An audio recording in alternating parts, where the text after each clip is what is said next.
नमस्कार साथियों, आपके अपने चैनल जोश नेट जेआरएफ के प्लेटफॉर्म पे आपका बहुत बहुत स्वागत है। साथियों, उम्मीद है कि आप लोग बहुत अच्छे होंगे, पढ़ाई कर रहे होंगे और मिशन जेआरएफ दिसंबर 2025 के तहत पीवाईक्यू को बहुत अच्छे से देख रहे होंगे, उसका शॉर्ट नोट्स बना रहेंगे। इसी सीरीज में आज हम लोग पेपर को देखेंगे, पेपर 2 हिंदी साहित्य और शिफ्ट 2 का जो पेपर है वो जून 2022 का में जो एग्ज़ाम हुआ था और दिसंबर 2021 का जो एग्ज़ाम था वो जून 2022 का साथ में हो गया था, कारण कि कोरोना पीरियड था। उसको ध्यान में रखते हुए एनटीए ने वो एग्ज़ाम जो है 30/9/2022 को ये एग्ज़ाम कंडक्ट की थी। और ये एग्ज़ाम 2 पेपर एक साथ, ऐसा माना जाता है कि दोनों पेपर को कंबाइन करके एक ही बार एग्ज़ाम लिया गया था। और जैसा इसी श्रृंखला को देखते आज हम लोग देखेंगे क्वेश्चन को। और इसी जैसा कि आप लोग यहाँ पे आप हमारे प्लेलिस्ट पे जाएंगे और इस पेपर को देखने से पहले आप हो सके तो उस क्या कहते हैं पीवाईक्यू का जो मेरा एक प्लेलिस्ट है उसमें जाएंगे, जैसा कि यहाँ पे है लिखा हुआ पीवाईक्यू से सिलेक्शन तक के सीरीज़ में जाएंगे। और वहाँ मैंने 2024 के कंप्लीट दिसंबर और जून दोनों पेपर को मैंने डिटेल एनालिसिस किया है। साथ ही साथ जो अभी रिसेंटली एग्ज़ाम हुआ है जून 2025 का, उसे भी मैंने बहुत अच्छे से इसी प्लेटफॉर्म पे जोश नेट जेआरएफ के प्लेटफॉर्म पे किया है। और साथ ही साथ जो 2023 का पेपर है, 2023 का पेपर दिसंबर और जून, उसे भी मैंने यहीं पे आप लोगों के साथ इसी प्लेटफॉर्म पे बिल्कुल करवाया है, डिटेल एनालिसिस करवाया है। और इसी पीवाईक्यू से सिलेक्शन तक के सीरीज में आप लोग क्या होता है आगे भी इसी तरह हम कराएंगे और आप लोग उम्मीद है कि इसे देखेंगे और उसका शॉर्ट नोट्स बनाएंगे। तो चलते हैं कि इसी क्वेश्चन के सीरीज में आज, जैसा कि देखिए आप लोग को यहाँ पे दिख भी रहा होगा, नेट 2022 हिंदी शिफ्ट 2। तो आज का जो फर्स्ट क्वेश्चन है, अगर आप लोग 10 ईयर का क्वेश्चन इसी तरह से अगर कर लेते हैं और उसका शॉर्ट नोट्स बना लेंगे तो उम्मीद है कि आपका वन टाइम में नेट तो कंफर्म है और जो सीरियस कैंडिडेट है उसका जेआरएफ बिल्कुल होगा, आसानी से होगा, क्योंकि क्वेश्चन पीवाईक्यू से ही लगातार रिपीट होते हैं। किसी न किसी रूप से उसका फॉर्म चेंज रहता है, लेकिन कहीं ना कहीं क्वेश्चन उसी आसपास रहता है। तो अब हम ऐसा आपके साथ डिस्कस भी करेंगे कि ये क्वेश्चन इससे पहले यहाँ पे पूछ चुका है। तो चलते हैं आज का फर्स्ट क्वेश्चन हमारा कह रहा है कि निम्नलिखित में से आर्य भाषाओं में, एक सेकंड साथियों, आर्य भाषाओं में शामिल नहीं है। एक तो आप लोग इस क्वेश्चन को देखने से आप लोग को दो बात याद आई हो। एक तो ये ध्यान पे आ रहा होगा कि आर्य भाषा में कौन कौन से भाषाएं शामिल है, कौन कौन से भाषाएं शामिल नहीं है, ये आप लोग टॉपिक तैयार कर लेंगे। और इसी प्लेटफॉर्म पे आप लोगों को भाषा वाला सेक्शन भी हमारी टीम के द्वारा बहुत अच्छे से कवर करवाया जा रहा है। तो आप लोग जाएंगे, वहाँ से भी आप लोग इस कंसेप्चुअल टॉपिक को जा करके करेंगे।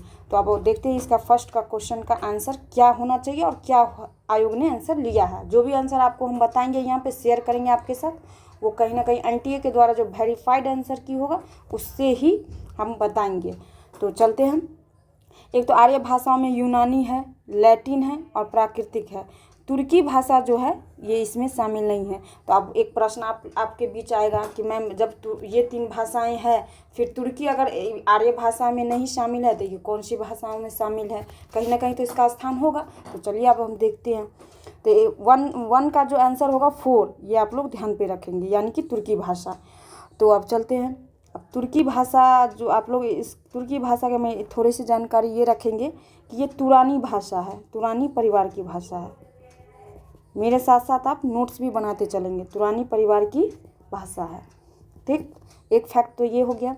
सेकेंड फैक्ट में ये ध्यान पे रखेंगे कि तुरानी परिवार की भाषा के अंतर्गत और कौन कौन सी भाषा आता है। तो आप लोग एक तो ये भाषा हो गया। सेकेंड भाषा ये देखेंगे कि इसमें चीनी भी आएगा, चीनी भाषा। थर्ड भाषा होगा जापानी भाषा और फोर्थ मुगली, क्योंकि यहाँ से क्वेश्चन आयोग कभी भी आपसे पूछो था। अब फिफ्थ हो जाएगा द्राविड़ी भाषा। अब इतना आप फैक्ट ध्यान पे लेके जाएंगे एग्जाम में तो बिल्कुल यहाँ से अगर कोई भी क्वेश्चन आपसे पूछा जाएगा तो आप बिल्कुल इजीली बना लेंगे। और आर्य भाषा तो याद ही कर लीजिए, यूनानी, लैटिन और प्राकृतिक, शॉर्ट नोट्स बना लेंगे। तो चलिए अब नेक्स्ट क्वेश्चन की तरफ, आज का 2 क्वेश्चन कह रहा है निम्नलिखित में से तत्सम शब्द नहीं है। देखिए तत्सम और तद्भव कितना कॉमन क्वेश्चन पूछा जा रहा है। तत्सम शब्द तो आप लोग जानते ही होंगे कि तत्सम शब्द तत्सम ऐसे शब्द को कहा जाता है जो संस्कृत से बिल्कुल जैसे का तैसे रखा रहता है, मतलब प्रयोग किया जाता है। मतलब ऐसा मानिए ना, जैसे स्वामी तत्सम शब्द है, सर्व तत्सम शब्द है, आज्ञा तत्सम शब्द है, राय राय शब्द जो है तत्सम नहीं तद्भव शब्द है, तद्भव शब्द।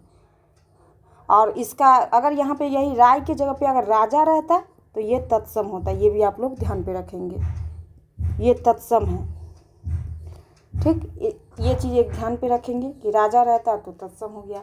अब तत्सम और तद्भव के बारे में तो आप लोग जान ही गए कि तत्सम ऐसे भाषा को कहते हैं जो शब्द, इसको आप एक लाइन में ऐसे लिख सकते हैं, जो शब्द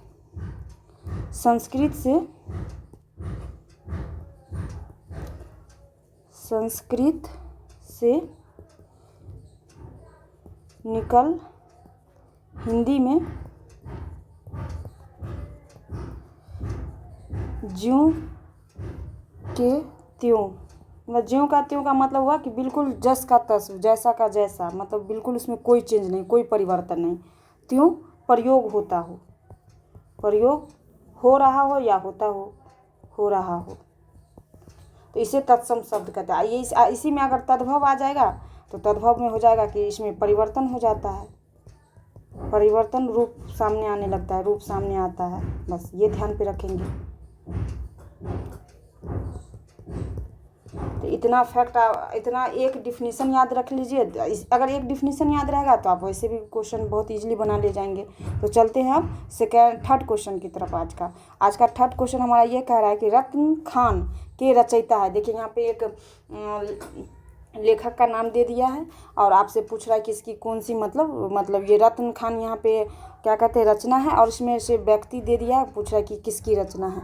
तो यहाँ से इससे पहले भी क्वेश्चन पूछा गया है, तो आप जानते ही होंगे कि रत्न खान के मतलब जो रचयिता है ये मल्लुकदास है, ये ध्यान पे रखेंगे। और आप एक बात और, रस खान का प्रेम वाटिका, ये इससे पहले आयोग पूछ चुका है। प्रेम वाटिका PYQ है ये, प्रेम वाटिका। और एक सुजान, एक सेकंड साथियों,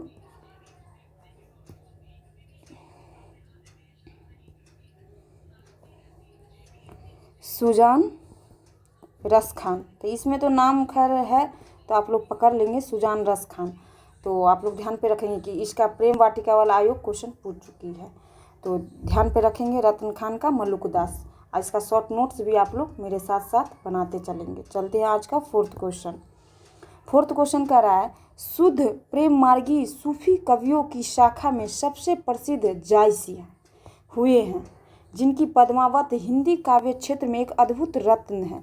देखिए एक तो जायसी के बारे में आप लोग जानते हैं कि ये सूफी मतलब परंपरा का विचार से ये बिलोंग करते थे। और सेकेंड इनके बारे में एक जान रही कि सूफी का एक जो सबसे बड़ा मतलब काव्य है वो पद्मावत है, जो काफ़ी एक प्रेम का मतलब गहराई को यहाँ पे दिखाया गया है रत्नसेन और पद्मिनी के माध्यम से।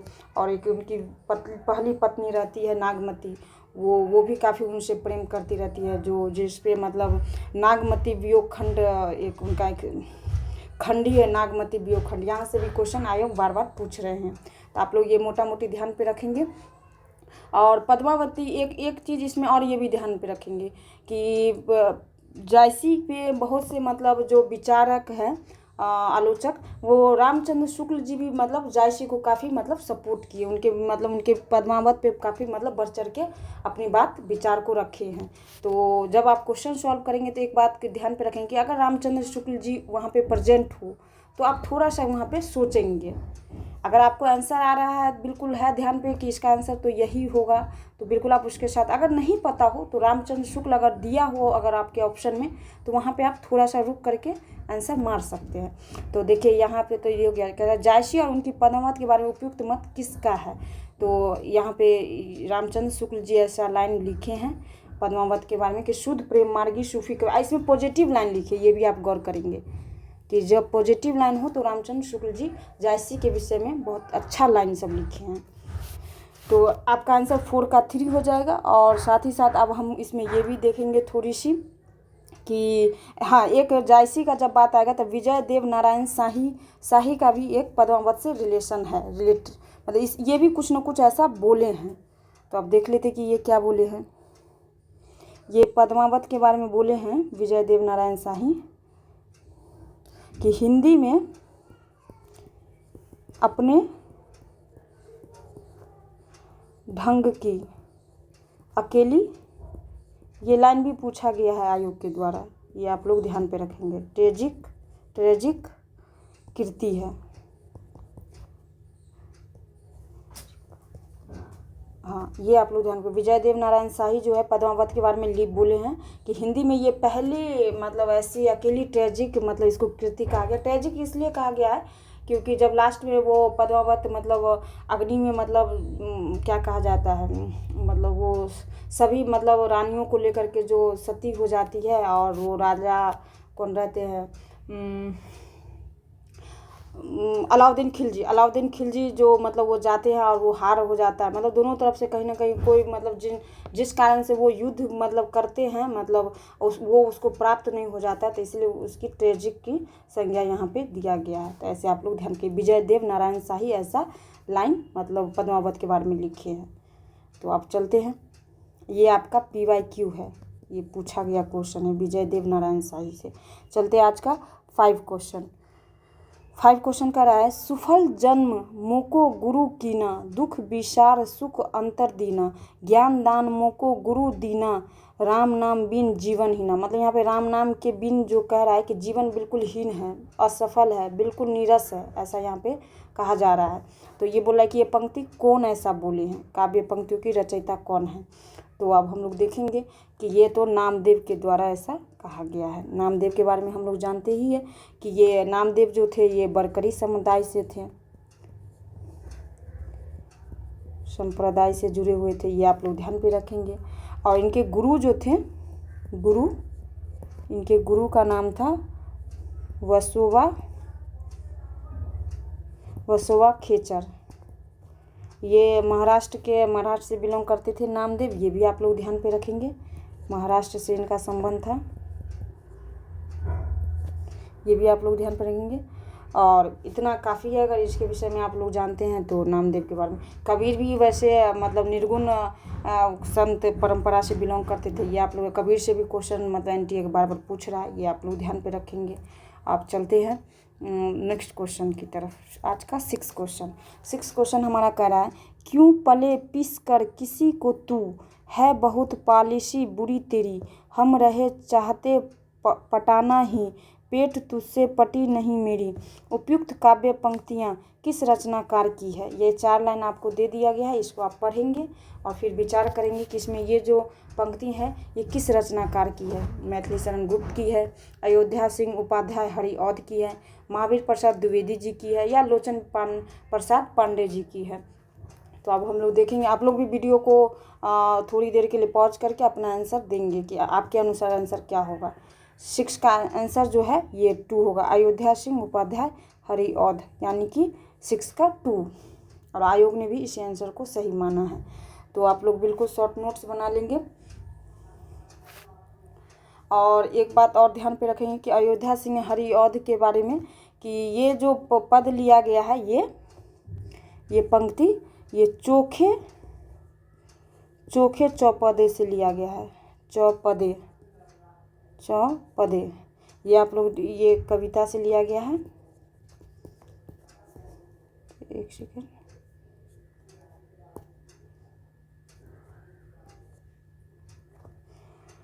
और जिसका टाइम पीरियड है 1932, ये भी आप लोग ध्यान से कविता संग्रह से लिया गया है, आप लोग ये ध्यान पे रखेंगे। और ये अयोध्या सिंह उपाध्याय हरिऔध से है। तो इतना जानकारी इसके विषय में काफ़ी है, डिटेल है। हो सकता है कि पिछली बार ऐसा दे दे और कहे कि ये किस पद मतलब काव्य संग्रह से लिया गया है। तो इसमें चोखे चौपदे आप लोग ध्यान पे रखेंगे। और इसका टाइम पीरियड 1932 है, ये भी ध्यान पे रखेंगे। चलते हैं आप नेक्स्ट क्वेश्चन की तरफ। आज का 7 क्वेश्चन हमारा कह रहा है कि करो मोहम्मद शाह बखानो, सूरज है दहली सुल्तानो, धर्म पथ जग बीच चलावा, निवर न सवेरे सो दुख पावा। ये 2 पंक्ति दिया गया है और कह रहा है कि उपयुक्त पंक्तियाँ किस सूफी कवि के, ये देखिए एक चीज़ आप गौर कर लेंगे, जो आयोग जो है ना वो सूफी परंपरा के जो भी कवि है जिसकी कोई रचना है उससे कहीं ना कहीं एनटीए का एक मतलब लगाव है। तो आप लोग जो भी सूफी कवि होगा, जब आप लोग पढ़ेंगे सिलेबस को, तो सूफी जो भी व्यक्ति कवि होगा या उसकी कोई रचना होगी प्रसिद्ध रचना, तो उसको आप लोग बिल्कुल एकदम भिभियाए मान करके उसको पढ़ेंगे, उसके बारे में जानकारी लेने की कोशिश करेंगे। तो चलते हैं। तो ये जो लाइन है, ये 7 का जो ये पंक्ति है ये नूर मोहम्मद का है, नूर मोहम्मद, यानी कि 7 का 2 आंसर। अब थोड़ी सी इसके विषय में हाँ, ये जो लाइन जो लिखा गया है ये अवधी भाषा में लिखा गया। नूर मोहम्मद जो है जनरली अवधी भाषा में लिखते थे, अवधी भाषा। सुल्तानू, ऊ कार का देखेंगे कि इसमें प्रयोग है, बखानू, सुल्तान। जब पद्मावत भी पढ़ेंगे ना तो उसकी जो पंक्ति आती है बीच बीच में, उसमें भी ऊ कार का जो है ज़्यादा प्रयोग है, अवधी भाषा, ये ध्यान पे रखेंगे। और एक बात, नूर मोहम्मद से 1-2 क्वेश्चन और पूछ चुका है, जो आपको लोगों को मैं संज्ञान में दे दूं कि एक तो इंद्रावती है, इंद्रावती, ये क्वेश्चन PYQ है, इंद्रावती, और अनुराग बांसुरी, ये 2, ये इंद्रावती तो एकदम PYQ पूछ चुका है, नूर मोहम्मद का इंद्रावती पूछ चुका है। और कुतवन का एक जो क्वेश्चन पूछा गया है एनटीए के द्वारा वो मिर्गावती, ये भी आप लोग ध्यान पे रखेंगे, मिर्गावती। और उस्मान का जो एक है चित्रावली। शॉर्ट नोट्स बनाते चलेंगे क्योंकि फैक्ट आपका इधर उधर हो जाएगा बिल्कुल कुछ टाइम के बाद। तो नूर मोहम्मद का हम लोगों ने देखा कि ये जो लाइन है वो अवधी भाषा में है। सेकंड हमने देखा कि इंद्रावती नूर मोहम्मद की ही रचना है, और अनुराग बांसुरी 2 रचना है, ध्यान पर। हो सकता है कि इस अगले नेक्स्ट टाइम आपको इंद्रावती देखने को मिल जाए या अनुराग बांसुरी देखने को मिल जाए। उस्मान का चित्रावली है, कुतवन का मिर्गावती है। तो देखिए एक क्वेश्चन से मैंने कितने फैक्ट यहाँ पे आपको बताने की कोशिश किया, जो भी ऐसा फैक्ट जो PYQ का या तो पूछा गया या पूछने की संभावना है। इसीलिए मेरा मानना है कि 10 ईयर्स के अगर क्वेश्चन को आप PYQ को इस तरह से अगर कर लेते हैं तो आपका मतलब क्या कहा जाए, JRF नेट तो छूटने की कोई बात ही नहीं होती है। तो चलते हैं 8 क्वेश्चन। हिंदी साहित्य का इतिहास दर्शन के लेखक कौन है? ये बिल्कुल फैक्चुअल क्वेश्चन है। तो हिंदी साहित्य का इतिहास तो जानते हैं कि हम लोग आचार्य रामचंद्र शुक्ल जी की मतलब ये बहुत अच्छी रचना है और इसको एनटीए ने अपने सिलेबस में भी शामिल किया है। अगर इस बुक को आप बिल्कुल पढ़ना चाहते हैं लाइन टू लाइन तो हमारे इसी प्लेटफॉर्म पे जोश नेट JRF के प्ले लिस्ट पे जाएंगे और श्रवण राज करके अगर आप सर्च मारेंगे तो बिल्कुल आपको हिंदी साहित्य का इतिहास बिल्कुल लाइन टू लाइन बहुत अच्छे से समझाया गया है, पढ़ाया गया है आप लोगों को। वहाँ से जा कर के आप बिल्कुल अच्छे से एंजॉय करते हुए पढ़ सकते हैं। तो चलते हैं इस क्वेश्चन का आंसर क्या होगा। 8 का जो आंसर होगा वो नलिन विलोचन शर्मा, यानी कि हिंदी साहित्य का इतिहास दर्शन जो है इसके लेखक नलिन विलोचन शर्मा हैं। तो ये हो गया। अगर ये हिंदी साहित्य का इतिहास हो जाएगा तो बहुत हल्की क्वेश्चन है, आचार्य रामचंद्र शुक्ल जी, तो ये ध्यान पे रखेंगे। तो अब देख लेते हैं कि और अब जो ये 3 मतलब दिया गया है नाम लेखक, वो इसकी भी तो कोई रचना होगी, ये हम लोग देख लेते हैं। तो इसकी रचना जो है हजारी प्रसाद द्विवेदी की, वो हम लोग देख लेते हैं। इसकी रचना का नाम है हिंदी साहित्य का आदिकाल पे इन्होंने बुक लिखा है, ये इनकी रचना है। इनकी रचना तो ये हो गई। और रामस्वरूप चतुर्वेदी का रचना है हिंदी साहित्य एवं संवेदना का विकास, ये ध्यान पर रखेंगे। और विश्वनाथ प्रसाद मिश्र जी की जो रचना है वो हिंदी साहित्य का अतीत। ये 3 रचना को आप थोड़ा सा पढ़ लेंगे, मेमोराइज कर लेंगे, बार बार रिवीजन करेंगे तो उम्मीद है कि आप लोग को मतलब अच्छे से याद हो जाएगा, मगअप हो जाएगा, ताकि यहाँ से क्वेश्चन अगर बनाता है एनटीए तो बिल्कुल बना सकता है। तो चलते हैं अब नेक्स्ट क्वेश्चन की तरफ। आज का 9th क्वेश्चन हमारा ये कह रहा है, असाध्य वीणा साहित्य साधना की संकेतक है, प्रियंवद की तरह इसकी साधना में। मतलब ये लाइन जो असाध्य वीणा आप लोग पढ़े ही होंगे कि आगे की बहुत अच्छी रचना है, और इसके माध्यम से व्यक्ति को ये संदेश देने का प्रयास किया गया कि जब हम कोई काम को बिल्कुल मतलब अहम भावना से शुरू करते हैं तो बिल्कुल वो काम अच्छे से शुरू नहीं होता है और उसका परिणाम अच्छा भी नहीं मिलता, जैसा कि इसमें बताया गया है असाध्य वीणा में। और जब किसी काम को हम अपने आप को बिल्कुल जीरो मान करके, शून्य मान करके, शून्य से शुरू करते हैं तो बिल्कुल वो काम बहुत मतलब क्या कहा जाए, अंत भी उसका अच्छा हो जाता है, सफलपूर्वक हो जाता है। ये जब आप पढ़ेंगे लंबी कविता तो आपको ऐसा ही महसूस होगा। तो बिल्कुल उसी तरह आप लोगों से एक रिक्वेस्ट है कि अपने आप को शून्य मान करके बिल्कुल इस तैयारी को कीजिए और जोश नेट JRF से जुड़िए। बिल्कुल आपकी सफलता आपको कुछ ही चंद महीनों में आपको दिख जाएगी। तो चलते हैं। तो इसमें ये लाइन का मतलब क्या है यहाँ पे ये कह रहा है आपको बताने के लिए, तो देखते हैं। तो इसमें जो आत्म अन्वेषण करना है, प्रियंवद जो है खुद को मतलब खुद को खोजने का बात यहाँ पे कहा गया है कि असाध्य वीणा का मतलब जो ये प्रियंवद के तरफ जो था तो उसमें कह रहा था कि खुद को मतलब अपनी आप को तलाशो कि तुम्हारे अंदर क्या कमी है, उसके आधार पे फिर वो चीज़ की आप शुरुआत करो। आत्म अन्वेषण, आत्म मतलब स्वयं की खोज। 9 का 1। तो असाध्य वीणा के बारे में तो आप लोगों को जानकारी दे ही दी कि असाध्य वीणा एक लंबी कविता है जो अगे के द्वारा लिखी गई, और ये जापान से कहीं ना कहीं वो जब वो जापान की यात्रा पे गए थे तब जाकर के उन्होंने ऐसा कुछ देखा था और उनके मन में ऐसा मतलब विचार आया, तब जाकर के उन्होंने असाध्य वीणा की रचना की थी। तो आप लोग इतना ध्यान पे रखेंगे। आज का 10 क्वेश्चन हमारा कह रहा है, यह आख्यान इतना प्राचीन है कि इतिहास में रूपक का अद्भुत मिश्रण हो गया है, रूपक का अद्भुत मिश्रण। इसलिए मनु, श्रद्धा और ईरा, देखिए ये तो मनु और श्रद्धा और ईरा का जैसे ही जिक्र आया तो आपके दिमाग में आ गया होगा कि ये तो कामायनी का शब्द है। इत्यादि अपना ऐतिहासिक अस्तित्व रखते हुए सांकेतिक अर्थ की भी अभिव्यक्ति करे तो मुझे कोई आपत्ति नहीं। मनु अर्थात मन के, देखिए मनु अर्थात मन के दोनों पक्ष हृदय और मस्तिष्क का संबंध क्रमशः श्रद्धा ईरा से भी सरलता से लग जाता है। हाँ, जब कामायनी पढ़ते हैं तो एक चीज़ बहुत 3 यहाँ पे जो शब्द है, मनु मन का, श्रद्धा मतलब हृदय का, ईरा मतलब बुद्धि का।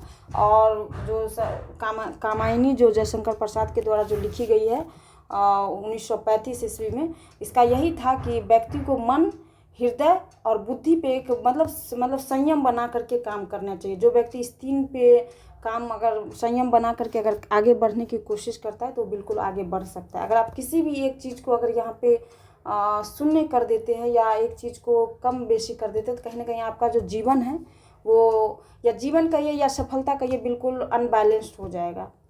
यहाँ पे ये मैसेज मिलता है जब आप कामायनी पढ़ते हैं लंबी कविता के रूप में, जो एक महाकाव्य के रूप में है, तो आपको ऐसा संकेत मिलता है। तो चलते हैं, कामायनी के बारे में उपयुक्त पंक्तियाँ किसकी है, तो किसकी है तो आप लोग बताएंगे। तो ये जयशंकर प्रसाद ऐसा अपने बारे में, अपनी रचना के बारे में स्वयं लिखते हैं। हो सकता है कि वो अपनी भूमिका में ऐसी बात लिखते हो, शायद भूमिका में ही वो ऐसा लिखते हैं, भूमिका में। तो आप लोगों को पता चल गया। और जयशंकर प्रसाद जो थे वो छायावादी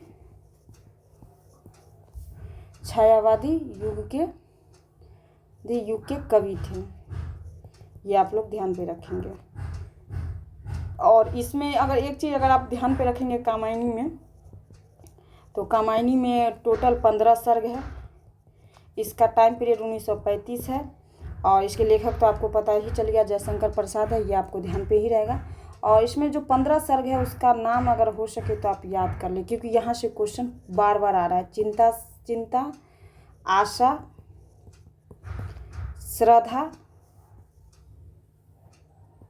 श्रद्धा और 3 श्रद्धा हो गया, 4 हो गया काम, 5th हो गया आपका वासना, 6 हो गया लज्जा सर्ग, 7 हो गया आपका कर्म, 8 हो गया आपका ईर्ष्या सर्ग, 9 हो गया आपका स्वप्न, 10 हो गया संघर्ष। ये बिल्कुल पूछा जाता है कि इसमें सर्ग का मतलब आपको कहेगा कि फर्स्ट में इसमें से 2-3 कोई सर्ग दे देगा, 4 सर्ग दे देगा, बोलेगा पहले से बाद के क्रम में सजाइए। तो अगर आपको याद नहीं रहेगा तो आप कैसे सजा पाएंगे। संघर्ष। 11 हो गया निर्वेद, एक सेकेंड, 11 हो गया निर्वेद। 12 हो जाएगा आपका दर्शन। 13, एक सेकेंड, 13 हो जाएगा, अच्छा कोई नहीं, 13 नंबर आपका हो जाएगा रहस्य। 14 नंबर हो जाएगा आनंद। संघर्ष, संघर्ष, स्वप्न, संघर्ष, निर्वेद, दर्शन और रहस्य, आनंद। एक कोई सर्ग छूट रहा है। अच्छा कोई नहीं, नेक्स्ट टाइम एक इसमें से कौन सा छूट रहा है आप लोग थोड़ा सा इसमें कमेंट करेंगे कि मैम आपका ये वाला छूट रहा है, इसको आप लोग कमेंट करेंगे। तो इतना आप लोग याद कर लेंगे। और यहाँ से क्वेश्चन एकदम PYQ VVI है, जब भी होगी तो यहाँ से क्वेश्चन, अगर कामायनी से अगर क्वेश्चन बनाती है आयु तो यहाँ से क्वेश्चन बिल्कुल बनाती है। इसलिए आप लोग को अगर ये याद है तो समझिए एक क्वेश्चन आपका फिक्स है। चलते हैं अब वो दूसरे क्वेश्चन 11 क्वेश्चन की तरफ। 11 क्वेश्चन आप कह रहा है, 11 क्वेश्चन देखिए, निम्नलिखित में से कौन सा शब्द वाच्यार्थ के लिए प्रयुक्त नहीं है। यहाँ पे नहीं पूछ रहा है, तो इसमें से एक तो 3 होगा, कोई एक नहीं होगा, तो देख लेते हैं। 11 का जो आंसर है वो अन्यार्थ हो जाएगा, यानी कि 11 का 4। तो अब देखिए 11 का 4, तो ये तो बिल्कुल फैक्चुअल क्वेश्चन है, आप लोग याद कर लीजिए। 11 का 4 अन्यार्थ, वाच्यार्थ नहीं है, बाकी ये सभी है, निश्चित अर्थ है, मुख्यार्थ है, अभिधा शक्ति द्वारा ज्ञात अर्थ ये भी है, ये नहीं है। चलते हैं आज का 12 क्वेश्चन। 12 क्वेश्चन का रहा है, प्लेटो के निम्नलिखित ग्रंथों में आलोचनात्मक सामग्री की दृष्टि से कौन सा ग्रंथ अधिक उपादेय नहीं है। देखिए नहीं कुछ, जब आप क्वेश्चन पढ़ेंगे ना विद्यार्थियों, तो आप जब क्वेश्चन को पूरे अच्छे से पढ़ना है, और इसमें एक चीज़ गौर करना है कि नहीं पूछ रहा है कि हाँ पूछ रहा है, ये चीज़ आप ध्यान पे रखेंगे। तो 12 का जो इसका आंसर देख लेते हैं कि कौन सा होगा। प्लेटो का किसमें से ग्रंथ जो है अधिक उपादेय नहीं है। तो फेदरूस है, इयोन भी है, रिपब्लिक भी है, फिलेबुस नहीं है, यानी कि 12 का 1। अब और थोड़ा सा इसके विषय में जान ही गए कि इसका आप लोग शॉर्ट नोट्स बना लेंगे। जैसे कि शॉर्ट नोट्स कैसे बनाएंगे कि प्लेटो के मतलब ग्रंथ आलोचनात्मक सामग्री लिख लेंगे, और उसमें फेदरूस, इयोन और रिपब्लिक लिख लेंगे, और हो गया, बना करके आगे बढ़ जाएंगे। तो चलते हैं अब नेक्स्ट क्वेश्चन की तरफ। नेक्स्ट क्वेश्चन हमारा 13 क्वेश्चन ये कह रहा है कि यह कथन शक्ति व्योत्पी अभ्यास समन्वित रूप में काव्य हेतु है ना, काव्य लक्षण, काव्य हेतु, काव्य प्रतिभा, ये सब है ना, पढ़ते हैं ना हम लोग काव्य शास्त्र में।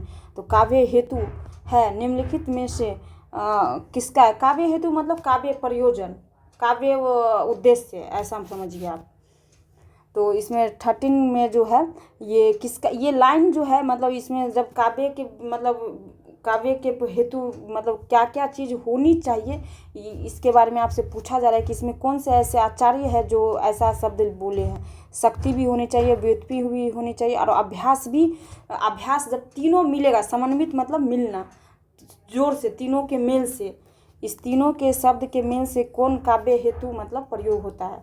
तो इसमें हम लोग जानते हैं कि ये मम्मट के द्वारा ऐसा मतलब विचार रखा गया था। तो मम्मट आप लोग ध्यान पे रखेंगे, मम्मट जी ने बोले थे कि इसमें शक्ति भी चाहिए, व्युत्पत्ति भी चाहिए, और अभ्यास की भी आवश्यकता होती है। तो अब इसके विषय में काव्य हेतु आप थोड़ा सा जान लेते कि और कौन कौन आचार्य ने क्या क्या कहा है, इसके बारे में थोड़ी सी हम लोग जानकारी लेंगे। तो एक तो सबसे पहले दंडी के बारे में जान लेते हैं। दंडी ने क्या क्या माना है काव्य हेतु। तो इन्होंने माना जो है वो प्रतिभा को माना है, यानी कि प्रतिभा होनी चाहिए, शास्त्र का ज्ञान भी होना चाहिए, शास्त्र ज्ञान भी होना चाहिए, और अभ्यास होनी चाहिए। इन्होंने भी 3 शब्द को मतलब जब तक किसी व्यक्ति में प्रतिभा नहीं होगी, शास्त्र का ज्ञान नहीं होगा, अभ्यास नहीं करेंगे, तब तक वो काव्य है मतलब काव्य की रचना वो नहीं कर पाएंगे। तो ये 3 आप लाइन ध्यान पे रखेंगे, शब्द ध्यान पे रखेंगे। और मम्मट का तो हो गया। हेमचंद, एक हेमचंद जो दिए गए हैं उसका देख लेते हैं हम लोग। पेन का वो हेमचंद जी ने माना है कि व्युत्पत्ति भी माने हैं और अभ्यास माने हैं। ये अभ्यास, दो शब्दों को माना कि जिसके पास व्युत्पत्ति होगा, अभ्यास होगा, वो काव्य मतलब हेतु करने योग्य हो जाएंगे, यानी दो शब्द ये ध्यान पे रखेंगे। दंडी हो गया, हेमचंद हो गया, मम्मट हो गया। तो इतना आप लोग ध्यान पे रखेंगे कि ये हो सकता है कि नेक्स्ट टाइम आपको इसके बारे में जानकारी ले ले, दंडी के बारे में पूछ ले, तो आपके लिए ये इम्पोर्टेंट है। और यहाँ से जहाँ से क्वेश्चन आयोग पूछ चुकी है वहाँ से अगर आप क्वेश्चन गलत करते हैं तो कहीं ना कहीं आपसे अपने आप को ये मान के चले कि आप सेकंड टाइम के लिए आप तैयारी शुरू कर दीजिए। 13 आज का 14 क्वेश्चन हमारा ये कह रहा है, निम्नलिखित में से कौन सी विशेषता सिर्फ गौण कल्पना की है। मतलब जब आप पढ़ेंगे कि दो प्रकार की मतलब कल्पना होती है। कॉलरिज की कल्पना सिद्धांत जब पढ़ेंगे तो उन्होंने बताया कि दो कल्पना है, एक तो मुख्य कल्पना है और दूसरा गौण कल्पना है। तो अब देखते हैं। तो गौण कल्पना के बारे में तो हम लोग जानते हैं कि वो विघटन है, क्योंकि मुख्य कल्पना में अनैच्छिक होती है, अचेतन होता है, संघटन होता है, और गौण कल्पना में विघटन होता है। ये हम लोग जानते हैं। पिछले लेक्चर में भी मैंने क्लास में आप लोगों को बहुत अच्छे से बताया कॉलरिज के कल्पना सिद्धांत को, कि उसमें मतलब गौण कल्पना में क्या अंतर है और मुख्य कल्पना में कौन सी बातें आएंगी और कौन सी बातें नहीं आएंगी।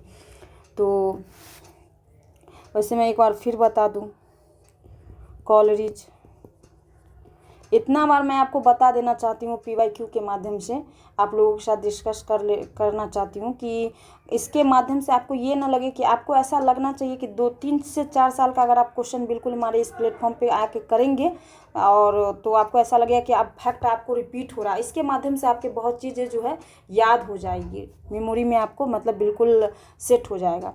कॉलरिज, तो कॉलरिज जो है कल्पना के दो भेद माने हैं। मान लीजिए एक को उन्होंने मुख्य कल्पना कहा है और सेकेंड को गौण कल्पना, जैसा कि क्वेश्चन गौण कल्पना से पूछ रहा है योग, गौण कल्पना तो ये हो गया। और मुख्य कल्पना में तो जानते हैं कि ये सब मुख्य कल्पना में अचेतन, अनैच्छिक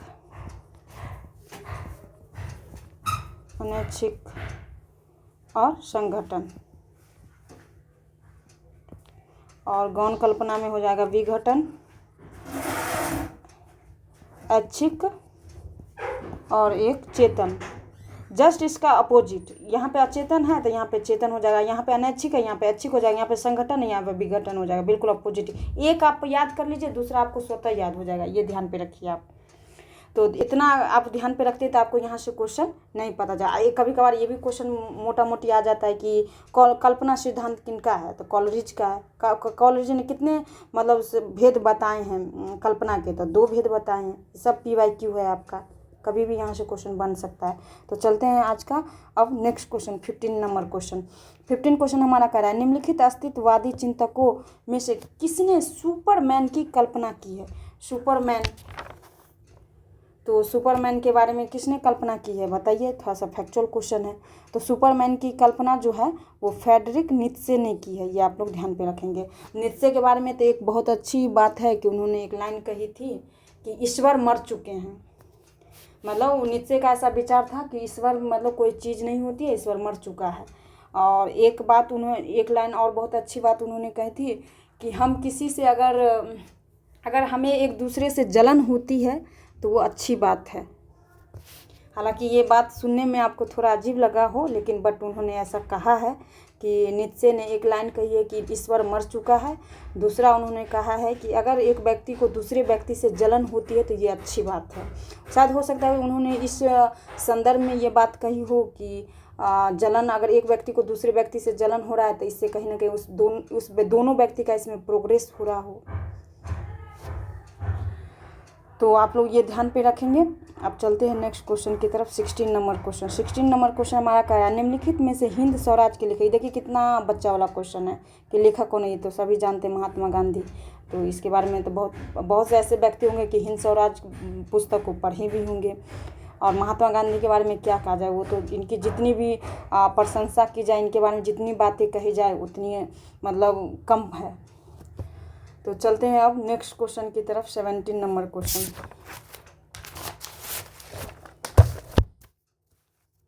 17 नंबर क्वेश्चन हमारा कह रहा है, रेवा तट समय के तथा पृथ्वीराज रासो के वे सारे छंद जिन्हें चंद्रवरदाई ने कविता संज्ञा दी है, वे छंद ग्रंथों में दिए हुए कवित्व के लक्षणों से नहीं मिलते, कवित्व संज्ञक के वे छंद हैं। तो जब पृथ्वीराज रासो जब आप पढ़ेंगे तो उसमें एक रेवा तट आता है।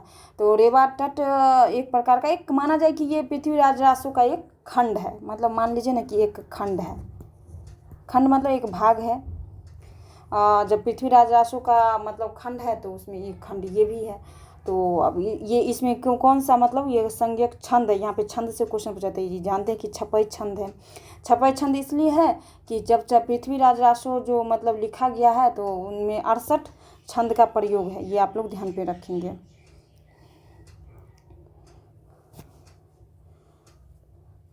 तो आप लोग थोड़ा सा और एक जानकारी, एक तो सबसे पहले जानकारी ये ले लीजिए कि 17 का जो ये लाइन दिया हुआ उसमें छपई छंद है।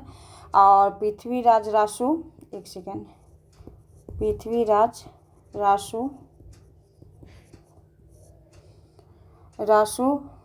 में 68 छंद का प्रयोग हुआ है। समझिए, 68 छंद का प्रयोग, ये आप लोग ध्यान पे रखें। हो सकता है कि नेक्स्ट टाइम आपको ये दे दे कि 68 छंद का प्रयोग, हो सकता है कि पूछ दे, एक लाइन दे दे कि पृथ्वीराज रासो में कुल क्या कहते हैं 52 छंद का प्रयोग हुआ है। तो जब अगर आप लोग को याद रहेगा तो आप लोग इस स्टेटमेंट को काट दें कि नहीं 52 नहीं 68 छंद का प्रयोग हुआ है। ऐसे ही आपको क्वेश्चन नेक्स्ट टाइम अगर आयोग बनाएगा तो ऐसे ही बनाता है क्वेश्चन, थोड़ी मतलब कहीं से और देखने जाएगा। वो जो क्वेश्चन उसके पास रहता है PYQ, उसी के आधार पे वो क्वेश्चन फॉर्म करते हैं, बनाते हैं। और उसमें जिसमें 68 छंद में मुख्य छंद कौन कौन से है, थोड़ा ये ध्यान पे रखिए। मुख्य